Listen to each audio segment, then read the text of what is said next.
News over the much-awaited bus rapid transport system that was to rid Nairobi of traffic congestion. The February date given by the Transport Ministry for the arrival of the buses is fast approaching, but matatu owners from Nairobi and central Kenya are vowing to fight the project to the bitter end. Faisal Ahmed reports that some of the operators are accusing one another of conspiring with the government to rid the city of all 14-seater matatus to create a market for the incoming BRT buses. It all started April last year with the painting of the famous red line along Thika Road, an indication that the government was preparing to bring in high-capacity buses that would rid the city of the traffic madness.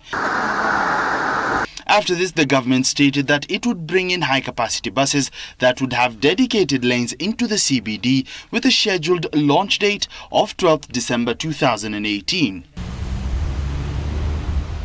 The launch was postponed with the government not giving a clear indication as to why, but stated that the buses which were to be imported would get to Kenya from South Africa by the end of January for operations to begin immediately. But it now seems that the deadline will be missed yet again.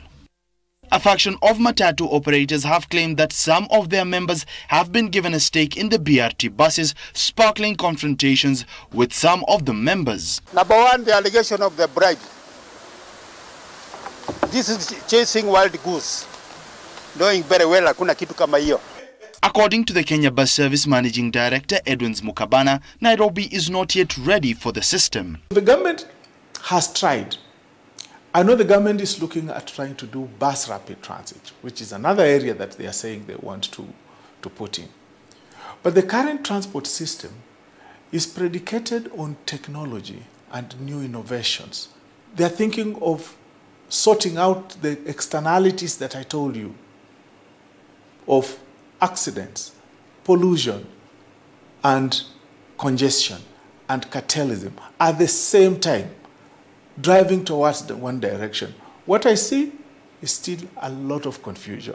Matatu operators have also protested the importation of the high-capacity buses, alleging that the government officials were heavily involved in the purchase of the buses. One of the operators stated that they were promised BRT buses which were purchased using taxpayer money by the government, fueled at a reduced price, and trained drivers from the National Youth Service if they allowed an easy transition of the BRT buses. On the other hand, local vehicle manufacturers have maintained that they have the capacity to make the BRT buses in Kenya at half the price which the government is paying for to be imported. Isuzu East Africa made samples of the buses to show that they had capacity to build the buses at an estimated price of 12 million shillings vis-a-vis the 25 million shilling price tag which the government is importing at. We are told is that when the buses come, you will be able to then use that as a way of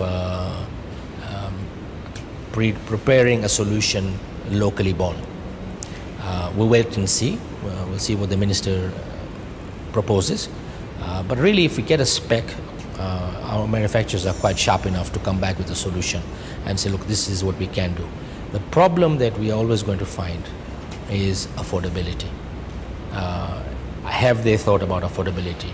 And I am not sure about that. Okay, I know we can give you an affordable bus. With our manufacturers, the people we're dealing with, we can produce a bus that can give you an affordable bus for the city. The latest stint in the BRT roller coaster has been the war of words between Nairobi Governor Mike Sonko and his Kiambu counterpart Ferdinand Waititu over the implementation of the project. And with the new deadline that the government set fast approaching, the city is yet to see any changes that are supposed to be put in place to accommodate the high-capacity buses. Faisal Ahmed, Citizen TV.